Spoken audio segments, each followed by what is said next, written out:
everyone. Joan Hamburg with you, and today we are broadcasting from the beautiful Water's Edge restaurant right here in Long Island City at 44th Drive.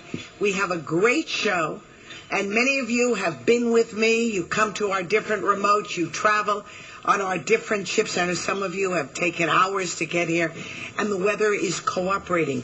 We have two great guests to open with. Matthew Modine, it's his birthday today. And you can sing it. Happy birthday to you. Happy birthday to you. Happy birthday to you. Thank you very much. And Matthew, who's won all kinds of awards and been in fabulous things, is here. And I'll tell you why in just a minute with Jennifer Morrison. It's not her birthday today. No, it's not my birthday. But both of them are starring in The Miracle Worker. And this is very exciting because you know them from all their different lives. Matthew, whom we know from film so much.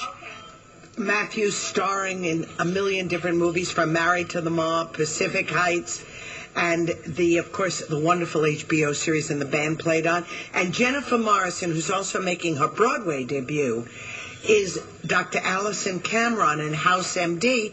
And if you remember, she took a little rest from that, yes. And now she's written back in. So Jennifer is there too. Very happy that both of you are here, yes, at this restaurant in a wonderful play. Thank you. I actually went to see Miracle Worker with one of my pals and a 13-year-old. That is the best play. You know, people call me all the time and say, what am I going to do? I've got 10, 11, 12, 13-year-olds. What's in the theater? And The Miracle Worker is the perfect place. I think so. So explain how all this came about.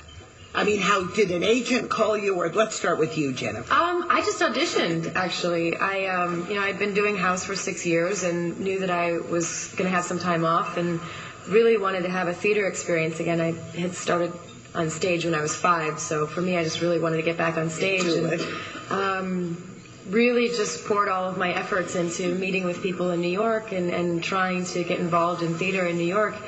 And this audition came up, and I just went in and read for it. And the rest is history. Yeah. And believe it or not, Jennifer plays the mother. Yes. She's my second wife. She's my younger bride. Well, you know what? You're making a very important point. The captain here has already had another life. In fact, his son from his first life lives with them. Yes. And then this family produced Helen Keller. Yes. You know, and another baby. But you all know the story. The miracle of live theater is that every time you see something, it's new again. And this is a very different performance. It has beautiful stars in it. You guys are great. And we're all sitting there crying and laughing, you know, and the kids too, because when you see it right up there, and that's a lovely theater because it's in the round. Yeah, it seems really nice for the audiences to be so close. It seems like people get to feel like they're actually at the table with us, you know, instead of having that. Such an intimate space, yeah. To be able to sit in the audience and look across the stage to other people that are in the audience, it makes you feel like you're part of that family of people struggling to try to find a way to communicate to each other.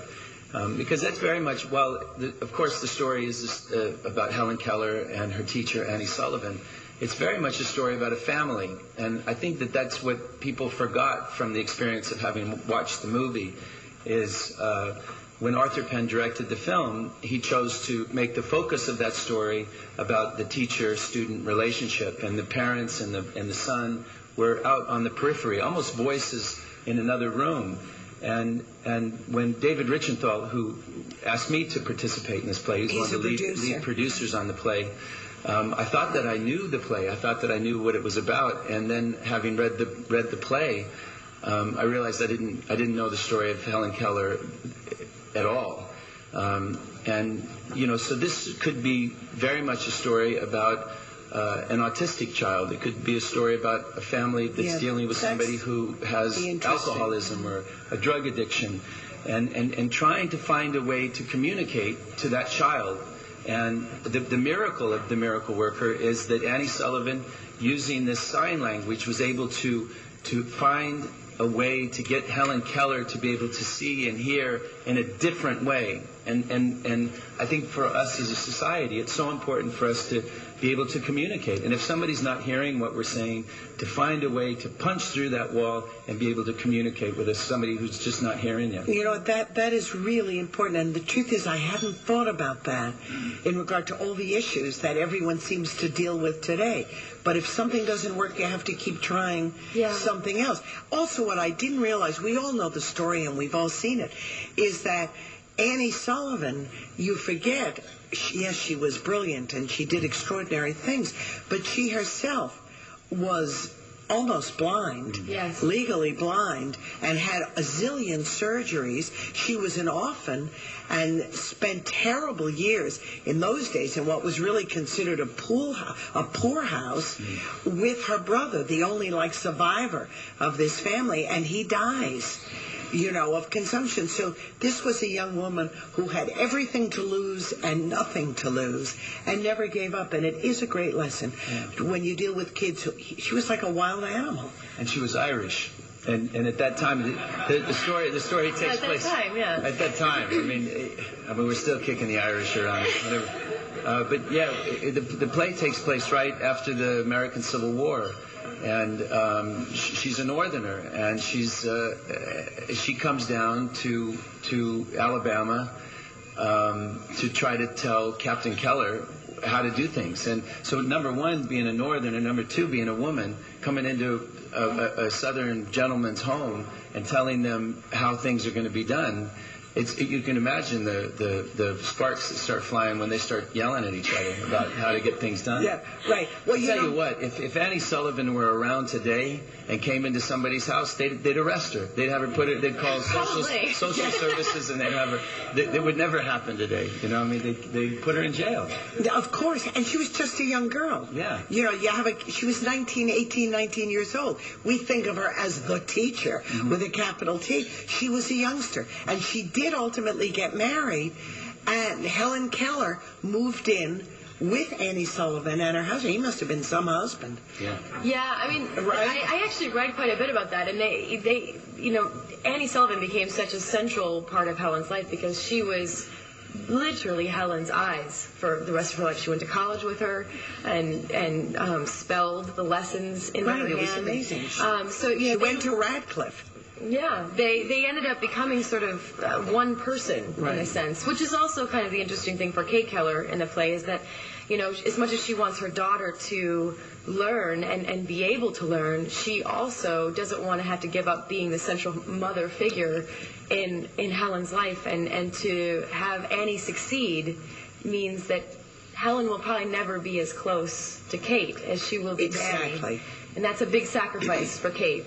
And people go through it not like that, but they go through it with, how many friends do you have who have had nannies or housekeepers or babysitters, and the kids like them initially better than their parents in the beginning? But we'll talk about that and more. We'll take a quick break. Matthew Modine and Jennifer Morrison, both among the stars of The Miracle Worker. We're broadcasting from Water's Edge. Beautiful view, a lovely restaurant, great audience. More after this.